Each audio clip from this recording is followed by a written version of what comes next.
Okay, everybody. Hello, hello, hello. My Spell Hello. Squad. This is the free live magic Q&A tea party with Madame Pamita that meets every Sunday at 5 p.m. Pacific, 6 p.m. Mountain, 7 p.m. Central, and 8 p.m. Eastern Time. We are recording this as a live Zoom meeting every week. So if you're watching this on YouTube or Instagram or Facebook and you want to be part of our super secret clubhouse, not really so secret, that's the Spell Squad. You just need to sign up for the Spell Squad. Go over to parlorofwonders.com, sign in to be a member of the Spell Squad, and you will get in the link to join our Zoom meeting and directions on how to join. And when you do that, then you can be with us live here and asking questions about magic, law of attraction, spiritualism, spirit guides, divination, tea leaf reading, Ouija boards, you name it. In case you just stumbled upon this and you're wondering who I am Madame Pamita. I am the owner of the Parlor of Wonders, which is an online magical store. I'm also the author of Madame Pamita's Magical Tarot and a new, as yet to be named, book on candle magic that's going to be coming out on Llewellyn next year. Very excited about that. Awesome. I have a podcast that comes out occasionally called Magic and the Law of Attraction. I've got tons of free resources about learning magic, a YouTube channel with tons of videos. Let's see. Whoops, got somebody with there. I'm going to mute all. Hold on. And you keep your thing mute for now till we get to the questions. Let me get this person in, and then I'm going to unmute Ruth because you're allowed to talk. Oh, thanks. Anyway, so just want to give a couple little business things here. On October 2nd, which is this Wednesday, I'm going to be up at the Open Eye Mystic Shop in Clovis, California. That's another thing I do. I teach classes live, and I'm going to be in Clovis, California, which is near Fresno. The Open Eye Mystic Shop, teaching making friends with the scary tarot cards. I'm going to be teaching that course, 6 p.m. And then I've got October 3rd, I'm going to be at Crossroads Metaphysical, which is near Sacramento in Silver Springs, California. And I'm going to be teaching a Making Magical Tarot Spell Packets class, which is super fun. We get together, we make these cool little spell packets out of tarot cards. You don't need to ruin your deck. I've got tons of cards, tons of decks for you to go through. So come to that at Crossroads Metaphysical at 7 p.m. on Thursday. This week, we are trying everything brand new. Being on Zoom is all new. Doing this is all new. So we're going to see how it goes. Hopefully, fingers crossed, it goes well. Hopefully, no hair catching on fire and behind the altar behind me. But another new thing that we're going to be doing this week is we have a special guest. I get to have a guest on my show, and I'm so excited. That is my wonderful, dear friend, amazing colleague, amazing tarot reader, amazing magical worker. She is a maker. What else do you do, Ruth? This is Ruth Oschmann of the Tarot Witchery, and she is going to be here with us today, answering your questions too, which is awesome. Ruth, I'm going to pin your video right now. Tell us a little bit about who you are and what you do. Okay, so thank you again for having me tonight. I'm really looking forward to the questions. So again, my name is Ruth, and I am the owner of the Tarot Witchery, which is also an online shop. It's your online source for practical magic, because that's what I'm all about, is using witchcraft to live your best life. It's like me and Oprah together. Live your best life with magic. So I sell magical supplies. I do spiritual services. I do some very limited in-person services just because I work out of my home. So it's kind of by referral only. But yeah, I've been practicing witchcraft, now. It's over 25 years now. And I first opened my shop in 2013. So that was when I decided, why I decided to go professional, because I love casting spells, and there's only so many spells you can do for yourself and your family members. And I was like, who else can I cast spells for? So that was honestly the real reason why I started doing it. And so now here I am today, a guest of Madame Pamita. I mean, seriously, there's a little fangirl for me. That's funny because we're friends. How do you think? Yes, I know, but still, even though we're friends, you're like Madame Pamita. That's so funny. So we have over, if you joined us and you just joined us, we're recording and we're doing this and we're going to have this over on YouTube and everywhere else. If you have a question about magic, spiritualism, witchcraft, tarot, divination, anything, go ahead and type it in the chat. If you look down below Ruth, oops, I'm talking now, or below me, let me talk since I'm talking, you'll see a thing that says chat there. You can put your question in and go over to that chat and type in your question and we'll get to it. I had someone that is over there that said they love your Instagram, Ruth. Oh, thank you. It does have an amazing Instagram. Thank you very much. So that's Vicky Rivera said that. So Chelsea has a question for us so we can get started. What is the best tarot deck for a beginner? I'm going to let you, you're a tarot reader, Ruth. Why don't you answer that one and then I'll pipe in. I am. So the best tarot deck for a beginner is the one that you connect with the most. There really is no best tarot deck out there.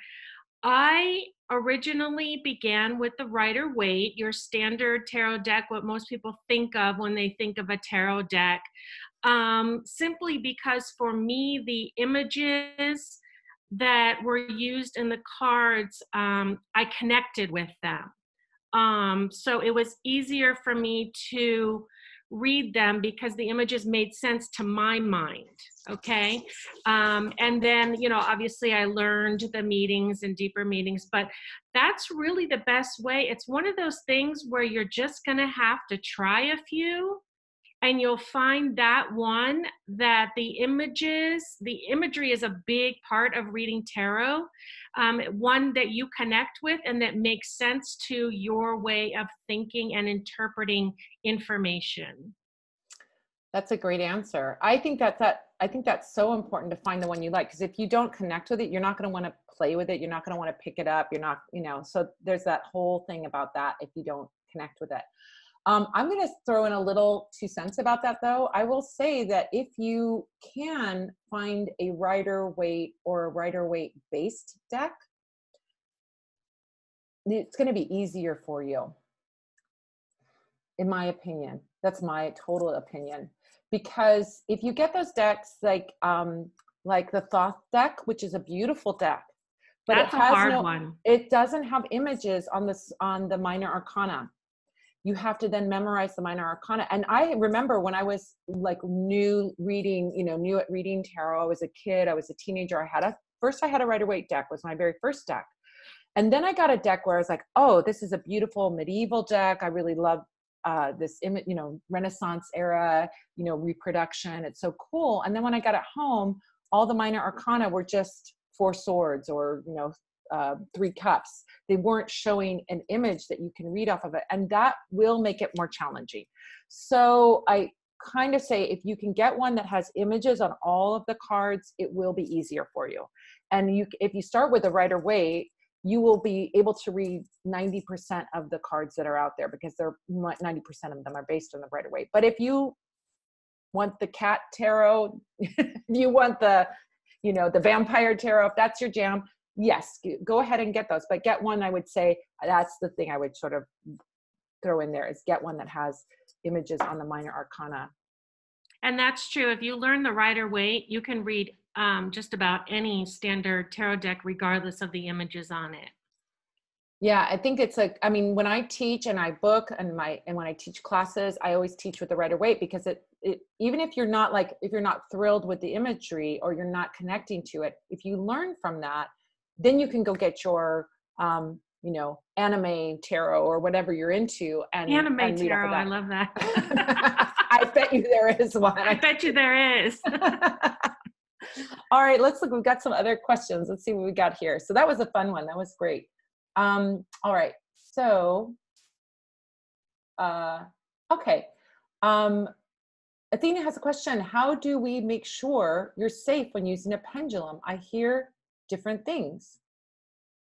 Do you ever work with a pendulum, Ruth?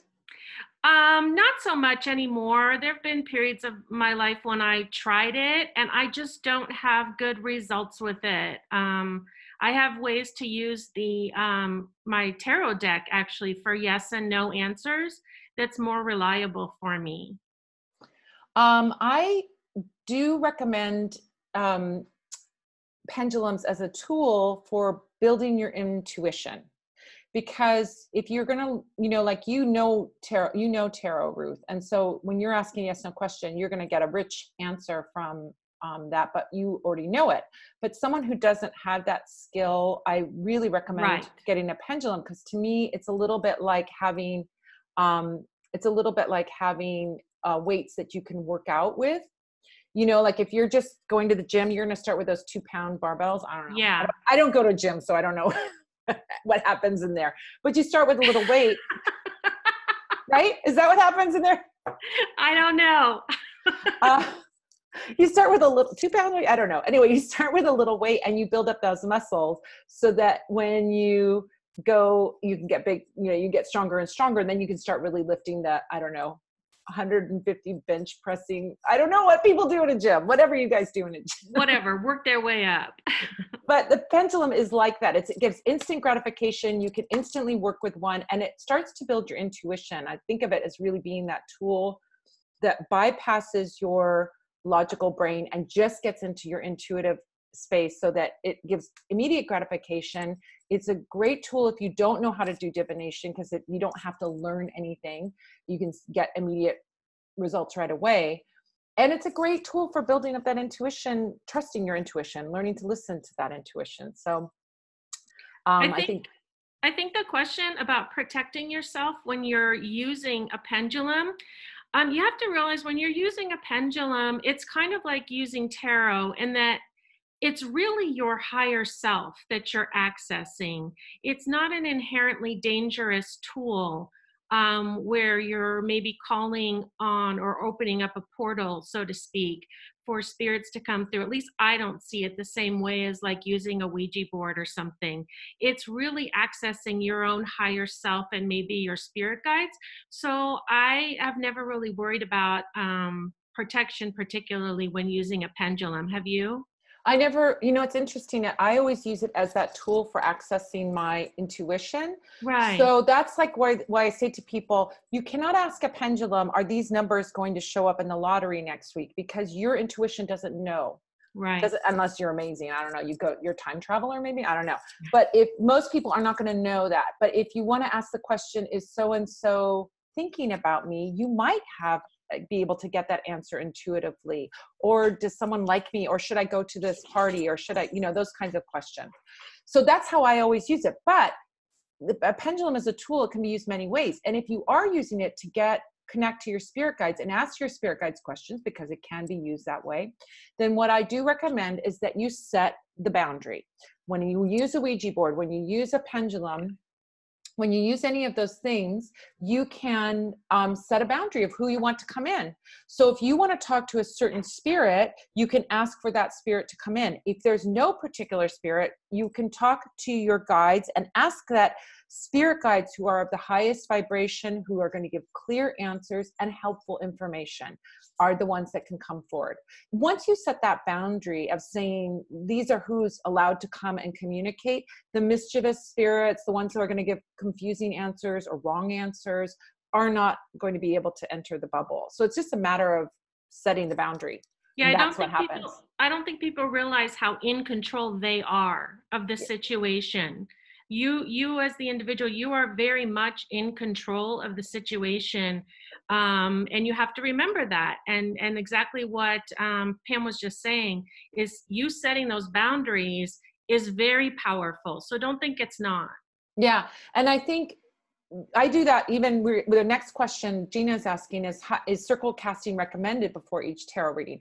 When I do a tarot reading, I always say a blessing before I do a tarot reading. I connect to the person I'm reading for. I connect to my divine guidance, the guide counsel that's what I would call it, my counsel and their counsel, everybody's counsel.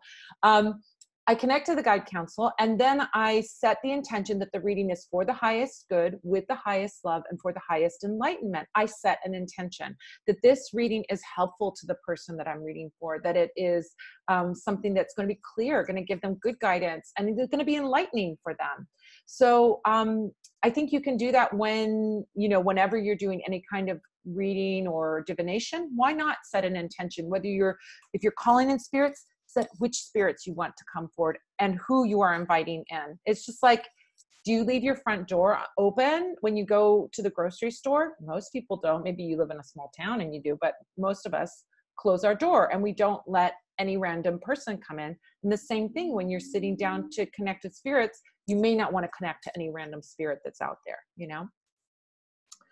So asking that question, Ruth, do you cast a circle before each tarot reading?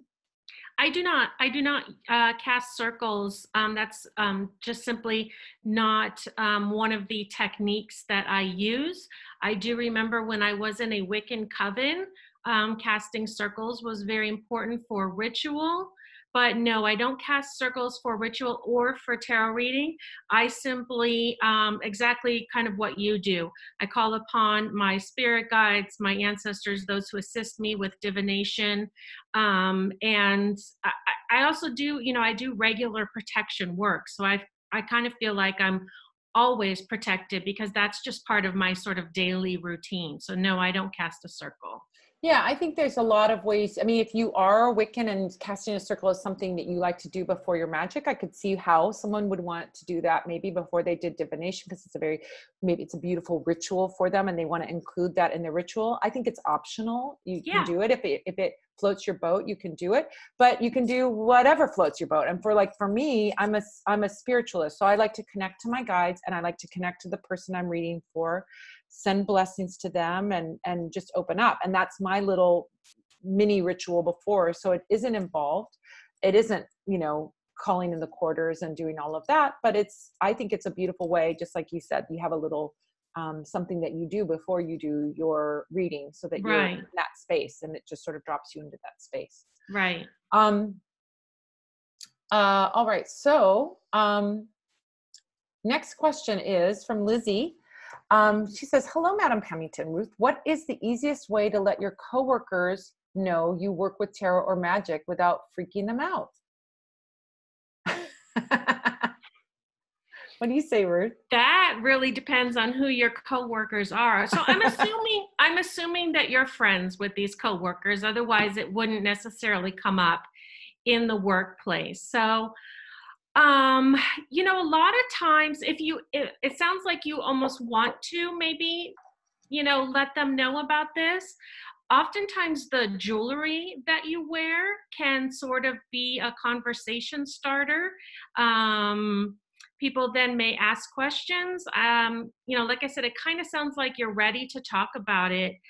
And because otherwise, I mean, if you really feel like there would be a serious backlash, I would recommend not talking about it. I mean, seriously, there are some people obviously that you can work for where you could potentially get fired. You know what I mean? If the employer was very much against that or have some hostile reactions. So, but it sounds like, you want to talk to them about it. You could pull out a little mini tarot deck and read for yourself at lunchtime in the break room and see who asked the question. I remember when I was reading for many years, I would only read, I wouldn't tell people that I was a reader when I was a teenager and in my 20s. It was a very select group of people that I told because I was so fearful that people were going to have, what? Oh my God, you're evil, or they were going to do some kind of crazy thing. And what I found was, as I came out of the broom closet and started telling people what I do for a living, I mean, it's like, what do you do? What's your job? I'm like, oh, I'm a tarot reader.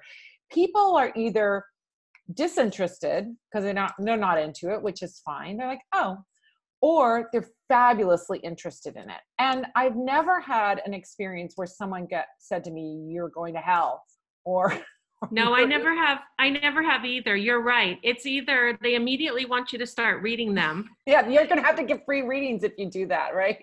Right. Or they're just like, oh, okay. Yeah, they're like, whatever. I think most people are polite, and even if they don't agree with it, they won't say that they don't agree with it. Right. I think most people are not going to, vast majority of people. And if you have coworkers that are like that, then I think you can kind of sense who you wouldn't want to tell it to if you have somebody. But I think, like Ruth said, you could bring a deck to work and start, just looking at the cards at work, or you could bring a book, bring Madame Pamita's Magical Tarot to work. You know, that's how my coworkers found out. The two girls that I worked with, we had to take a plane trip for some training. And on the plane, I pulled out my book of witchcraft. Oh my gosh. And that's how they found out. They were very interested. Yeah, I think most people are really fascinated. It's something unusual and interesting. And so maybe a book, if you have a book that's, not too, that you could bring to, a book about astrology to work and no one would say anything. What's the difference, right? It's the same thing. So just a different, one you see in the newspaper and the other one you don't, I guess is the thing.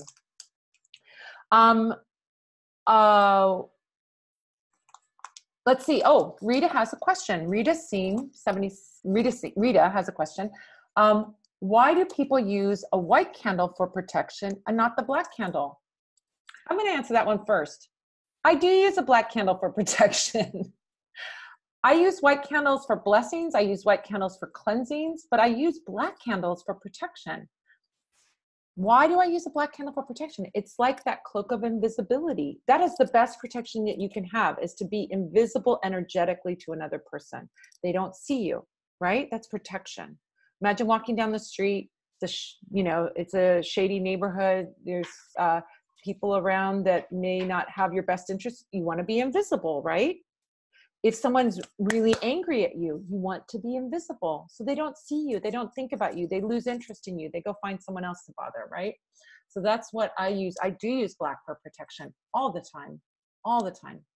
It's beautiful. It's good for clearing out. It's also good for clearing out, and it's good for protection. What about you, Ruth? What do you use for protection? Same exact thing. I like black for protection because of the invisibility factor. Yeah. That's your answer is exactly what I would have said. And that's what I do. Yeah. I might be doing protection for someone at the same time that I'm doing like a cleansing ritual or something. And so I might be using a white candle for the cleansing, but then I will also be doing protection on it. But if I'm just doing a straight up protection, I use black. Yeah, me too.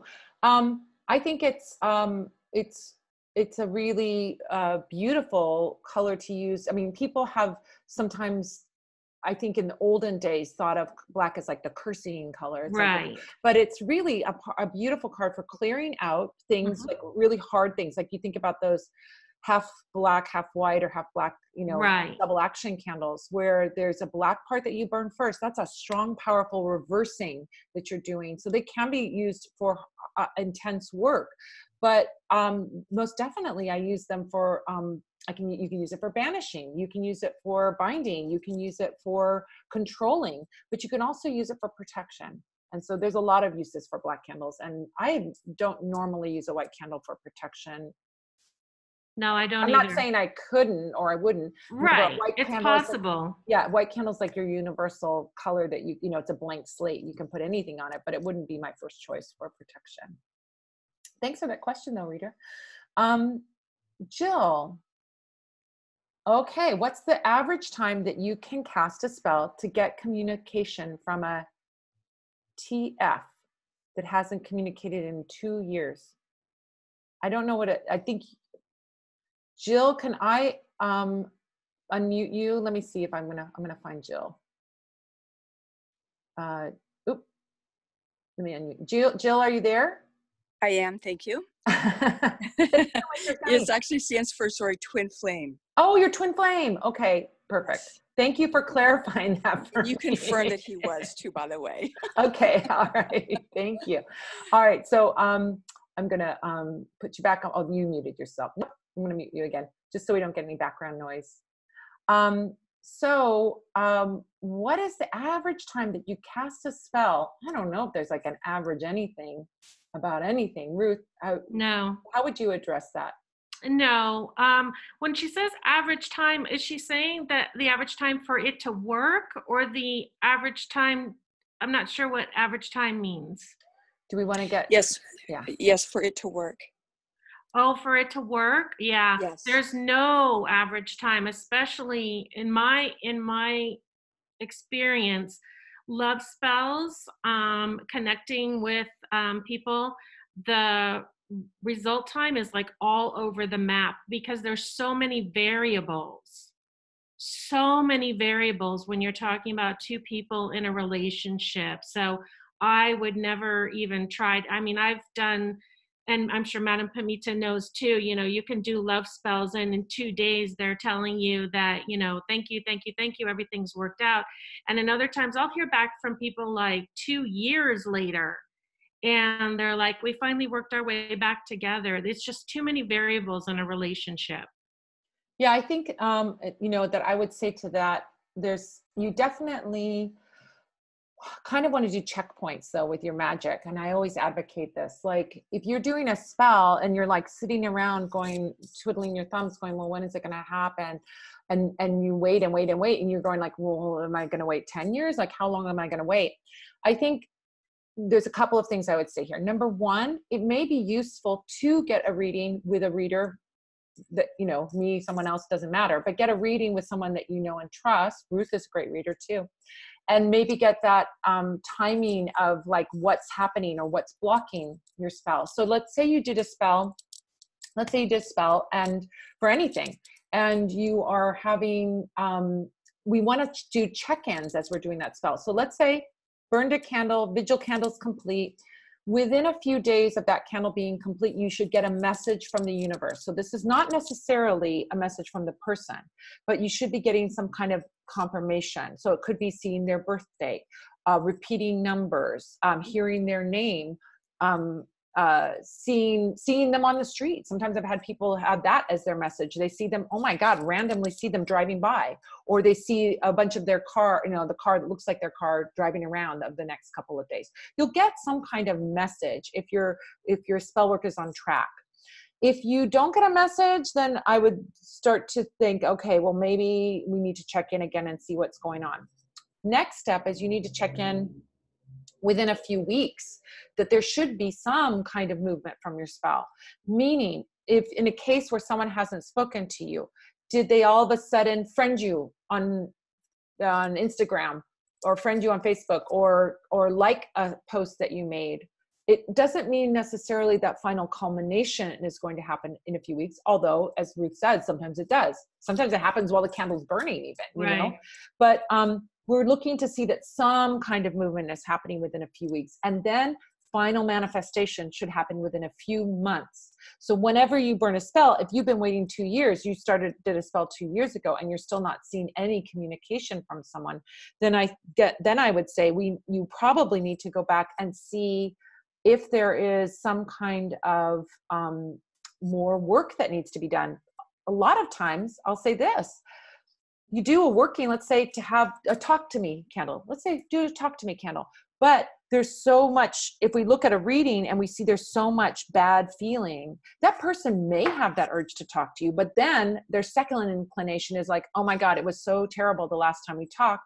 We argued like cats and dogs. I'm not going to call that person, because then that means we're going to fight again, you know? So if there's something else that's going on, you might have to do a cleansing work, or you might have to do something to kind of open up the path, road opener, or even blockbuster, before you even do the talk to me spell. So if you've done a spell a super long time ago, more than 3 months ago, and you haven't seen messages, movement, or manifestation in that time period, then it's time to do something else. It may be a different kind of spell. It may be the same spell, but, you know, with some kind of force, or it may be, you know, something that you need to look at within even material world action that can help the thing. And that's where a reading can be really super helpful, you know? Anything else you want to add to that, Ruth?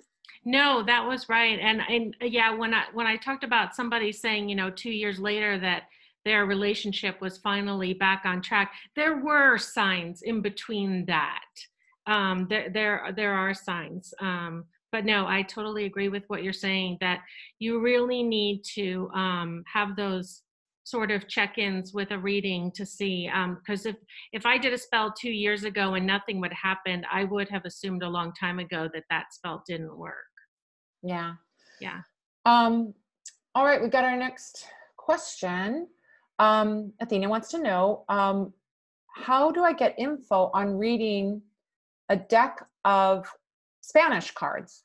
I've got a deck, but there's no book that you can buy. No book, no problem. Do you agree, Ruth? I don't know, what kind of cards are they? No book, no problem is my philosophy on that. Why? Because you need to build a relationship with those cards. Look at the symbols of the cards. You don't even need to know how to speak Spanish. I can read cards in any language as long as there's pictures on it, because those pictures have symbolism that I understand. So this is a little interesting story that I'm going to throw in here. There's a deck called the Russian Oracle. Russian Oracle? It's a deck of cards. It's a fascinating deck. It's square cards, and it's like each card has, there's 4 halves of a picture on each card. It's like an X with 4 triangles, if you can imagine. And each of those triangles is half of a picture. You lay all the cards out, and whenever 2 pictures match up, you have 2 cards next to each other where the pictures match up. That is the card you read, where they match up. The ones that don't. That is cool. Isn't that fascinating? Now, here's my thing. That deck, I'm going to say this as a Ukrainian person. Eastern European people are flippin' pessimistic. Not all Eastern Europeans, but I will say a lot of them are, right? I'm half Ukrainian. That's my people. And a lot of that kind of culture is very pessimistic. Oh my gosh, this horrible thing is going to befall you, this, that, and the other, right? Okay. So me, I don't identify with that. I don't connect with that. I don't connect with doom and gloom fortunes. Not my style. So I took that deck and I rewrote all the symbols to mean what I wanted them to mean, right? So instead of the fox being the sneaky person that's going to backstab you, I made the fox intelligence, right? I made it what I wanted it to mean, and it works great. So you can take a deck that you don't even have a book for, you don't need anything, and look at the symbols and make the connection of what those symbols mean to you. What does a fish mean to you? What does a deer mean to you? What does this, what does a cup mean to you? You get to decide. Even with the tarot, there's no Bible. Everybody gets to decide what it means for them, right? Yes, and actually, yeah, that's an excellent point. And one of the reasons why sometimes people will show me a spread and say, I had this reading done, this is the spread, what do you think? And I say, I can't do that because those cards came up for that reader. That reader has a connection to those cards. Like I have some cards that will mean something to me because of an experience I had and having pulled that card that isn't even a traditional meaning for that card. But it's the communication to me is specific to the images that come up. So you're right. As long as you can apply any meaning you want to the symbols on the cards, and you can read them that way. Absolutely. And that's why I can't read other people's spreads, because I'm like, but that message was not for me to interpret. So those cards meant something different to the person who pulled them for you. Yeah. So I would just sit down with a notebook and look at the images on the cards and connect with those images. And if you see something that you recognize in those cards, what does that symbol mean to you? What does the fish in the cup of the Page of Cups on the Rider-Waite mean to you? To you, Ruth, it may mean one thing. To me, it may mean something else. And to someone else, it may mean something entirely different. We all get to decide. And then when you put it in with other cards, it could have an entirely different meaning. Exactly. If you have 3 cards laid out, the Page of Cups could mean something entirely different. Exactly. So don't fret that you can't find the book. I'd say write your own book. Those are your cards. You're connecting to those cards. Clearly you like those cards, or you would have not, you're looking for a book for them.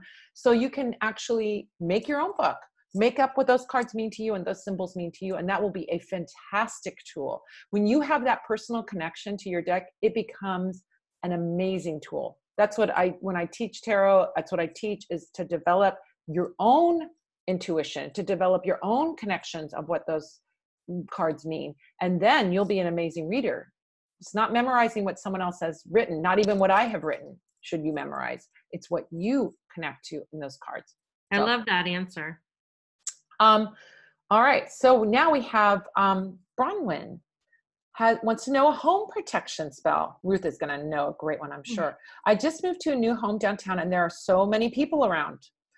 Also, even though it's new construction, for the first time I've experienced ghost activity. Oh, I can address that one. All right, Ruth, take it away. What do you think? Home protection for me is all about layering your spells. There's no one ultimate spell that you're going to cast. I mean, you can, but I like to layer protection spells throughout my home. Regular cleansing work is like the number one. It's like being proactively protective, okay? And then you can anoint your doors and windows with a protection oil, making sigils. You know, if you're a Christian, you could use the sign of the cross. It can also mean a crossroads. You could use a protection oil to make a pentacle or whatever is a protective symbol to you. I like to I have Saint Benedict medals, one near my back door, one near my front door. You can use, you can burn, a lot of my clients, I recommend that they regularly burn a St. Michael, the Archangel candle, just, you know, when they're home for protection for the home. There's magnolia cones that you can hang. There's a broom you can put over the door. I mean, there's so many things, but it's not so important as to like which one exactly you pick, but that you kind of layer your spell work when it comes to protecting the home. Making sure that you focus on doors and windows, of course, because those would be the entry points for burglars. So if you want to keep out, you know, your human intruders, definitely, you know, there's red brick dust that you can lay across the front door to keep out obnoxious people or anyone that would mean you harm. It depends on your culture. Each culture has protective amulets that you can use in the home. You can bury a witch's bottle in your front yard. If you've really got some horrible neighbors, you can lay some war water out around the perimeter of your property. Make sure, I had someone recently say that she didn't understand. She poured it inside her house and they had been fighting ever since. And I said, no, the perimeter is the very outlying parts of your property. Yeah. So she has to get some peace water to kind of that. I'm trying to think of all the little things that I do that I don't even think about anymore. I think those are the main ones. Well, I'm going to give a good, I have a good one that I love. I love this one. This is an old hoodoo method that I was taught, which is to get the Indian head pennies, Yeah, who are your scouts that are going to watch out for you. And you can either glue those pennies over your doors and windows, like get with those pennies and glue them over your doors and windows, or you can do this amazing thing, which is to take 2 nails and put 2 nails in, put the penny there, and then bend the nails over it like an X.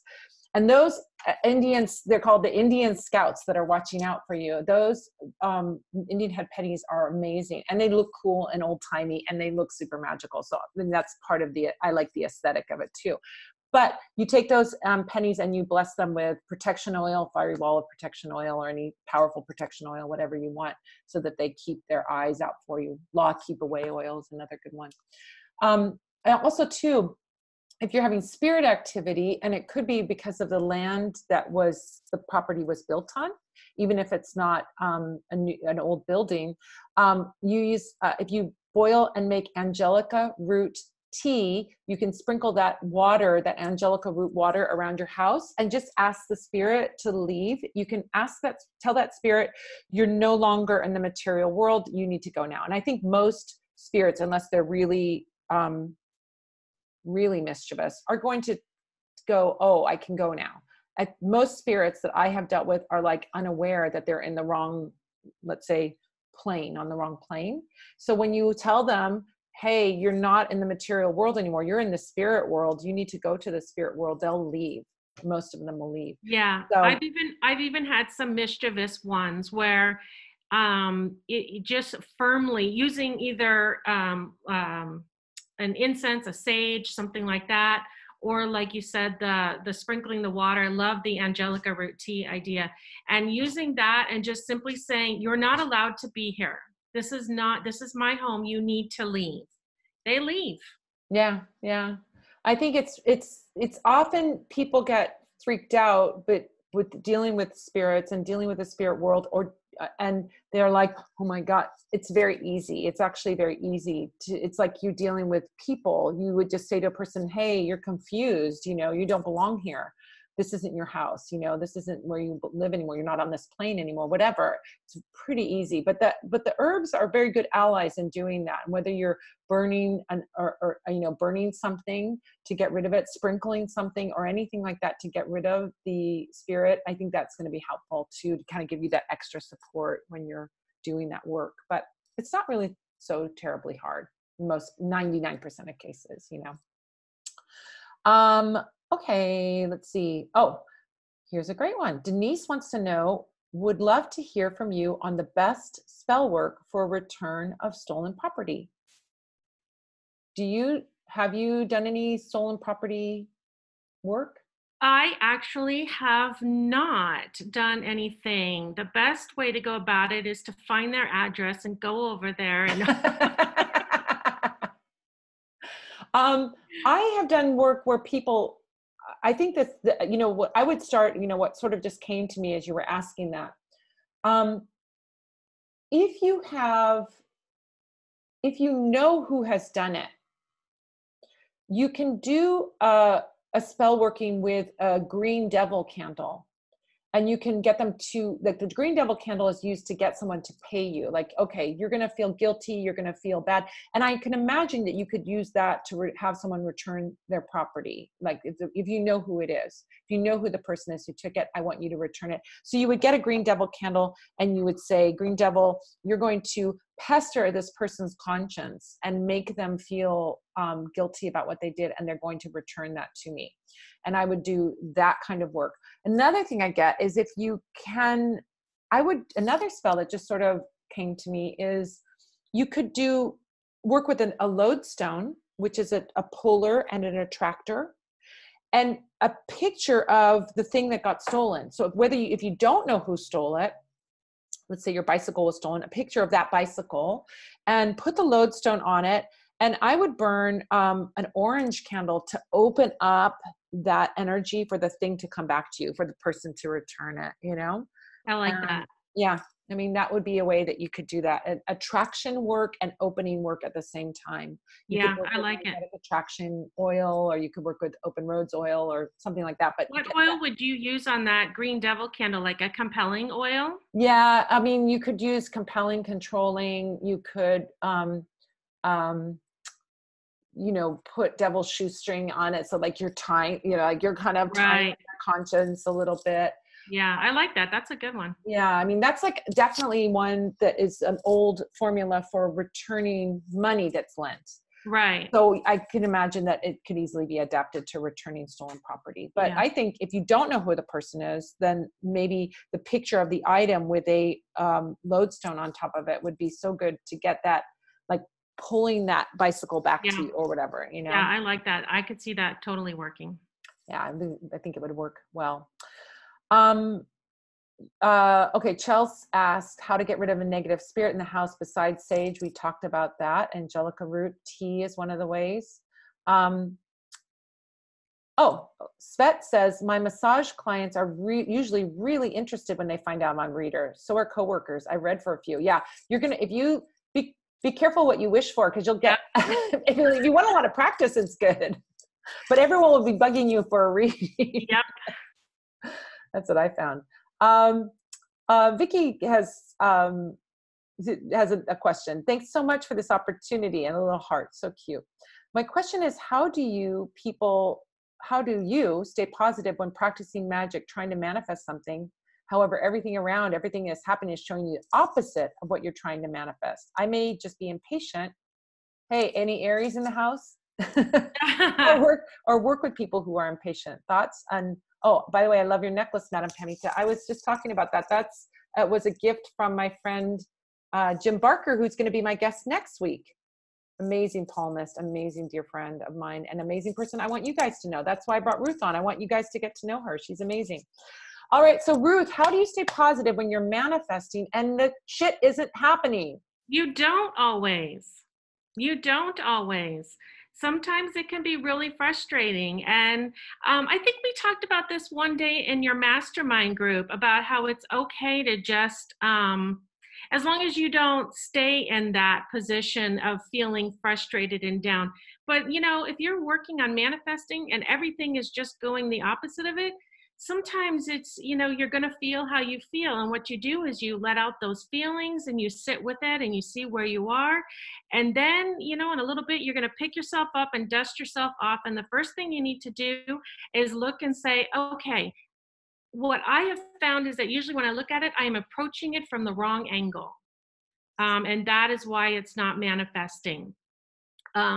My words or intentions need to be tweaked. I need to approach it from a different angle. Something can be changed with the spell work. And usually a reading will help you determine what the problem is, especially when we're talking about love spells.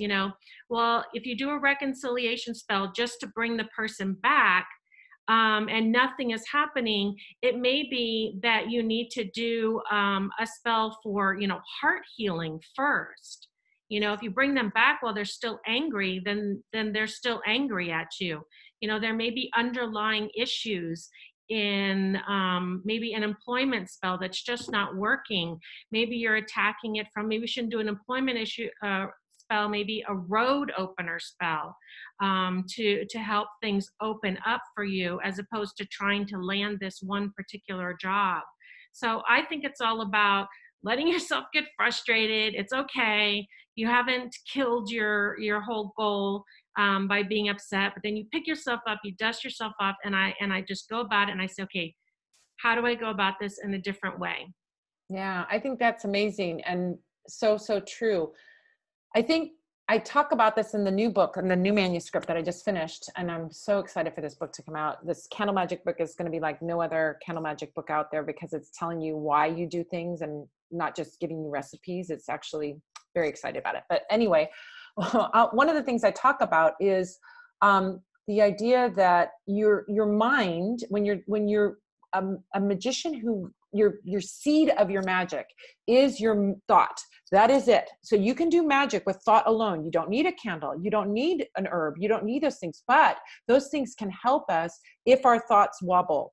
And most people's thoughts, vast majority of people, their thoughts wobble. They are like, I want a boyfriend, but I'm too old. I want I want a job, but there's nobody hiring right now. I want So we all tend to do this. The ego pops up with its opinion often, but I talk about it being like a horse and a carriage. Your horse is your mind. Now, the question you have to ask yourself before you do any magic is, do I have the reins of my horse, or is my horse just going wherever it wants to go?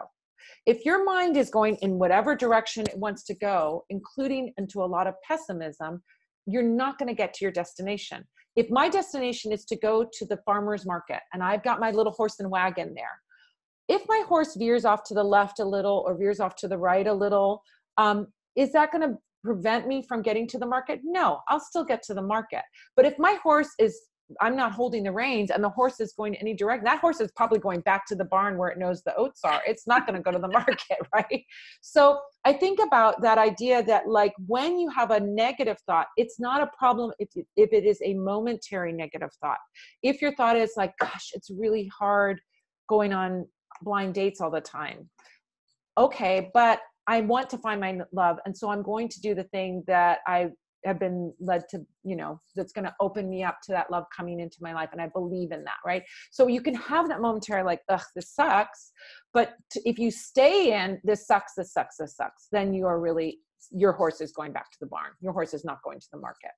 So I think of that being really important, to kind of keep the general 90% of it being forward motion.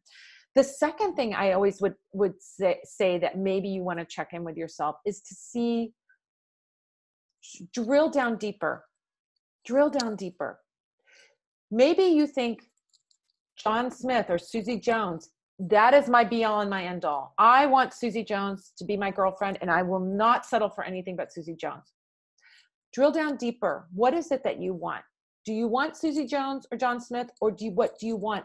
What you want is what you think they represent, which is a partner, an amazing, sexy, hot lover, a beautiful person that's going to be love me and who I can love, right? You drill down deeper and you get into an expansive playground, because when then you start going, I might want Susie Smith, or I might want John Jones. I want that person. No, what I really want is a partner, and they look like my partner. But if I go to the deeper place and open up to that, I will get an amazing partner, because I'm opening the field to someone who might be better than, well, I'm going to tell you, probably very, very likely they're going to be better than Susie Smith or John Smith, because they want to be with you, right? You're not having to do spell work to get them. And everybody knows Susie Smith is crazy anyway. So I think that when we start, if you're looking at some kind of manifestation and you're like saying, like Ruth said, you're looking at, I want to have this job. I want to work for Walgreens. I want to work for that company, but maybe working somewhere else will be so much more fulfilling than working for, we were doing art last night. That's why I'm not doing medical things. Yeah, you need to explain that, Pam. There's not any kind of kinky things going on in my kitchen. We were painting with alcohol inks last night, and we're going to do it again tonight. I posted my pictures on Instagram. They were beautiful, by the way. It was so much fun. I had such a great time.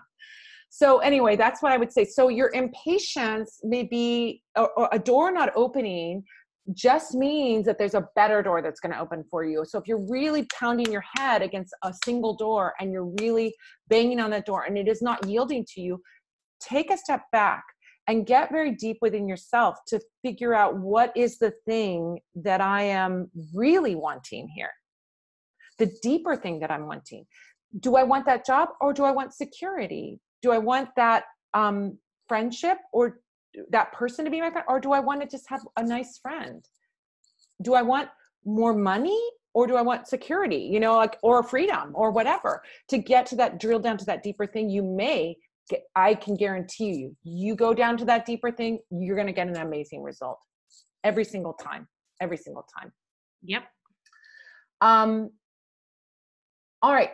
Oh, we're having ghost story. It's that time of year, October. That's right. Ghost stories.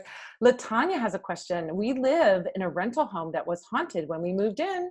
It was quite a surprise and our first experience. This is awesome, LaTanya. I've learned how to do spiritual cleansing. I was told to keep it going until we leave.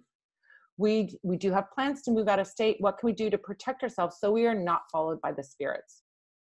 Ruth, do you have any suggestions there? That is I'd like to hear your recommendation. I've done house cleansings and protection, but I do not have any experience with ghosts following people, or spirits following people.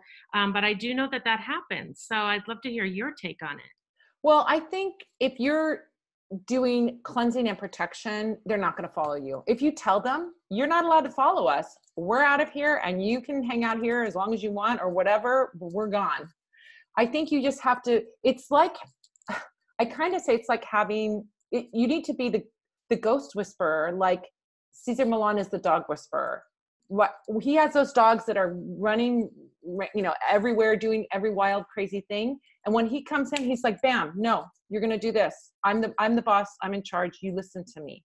And I think that you have to get that authoritative with spirits. If they're mischievous, unpleasant spirits, if it's a nice spirit, I invited my spirits from my old office to follow me to my new office. Not the one now, but the second one I had. And they didn't follow me. And I was bummed out because they were amazing. But my old office was across the street from a cemetery. So that's why I think we had lots of spirits there. And they were great spirits. That's another thing. Here's a great thing you can do. Holly leaves. Holly, like Christmas holly, put that above your doors, your front door and your back door, put it above your windows. Will not let any negative spirits in. I didn't know that. That's a good one. And that one, it works great. It blocks, it's a protection. It's almost like a barbed wire fence. And holly is holy, right? That's where the name holly comes from. It's holy. So it's keeping out negative spirits. That means your grandma can still come in. You can still have your spirit guides. You can still connect to your, ancestors, but any negative, mischievous, spirit that's so is not going to be able to come in. So holly is a great way when you get to your new house, and you can even do it on your house now and keep out that negative spirit. Goodbye. You are shown the door and you're no longer welcome here.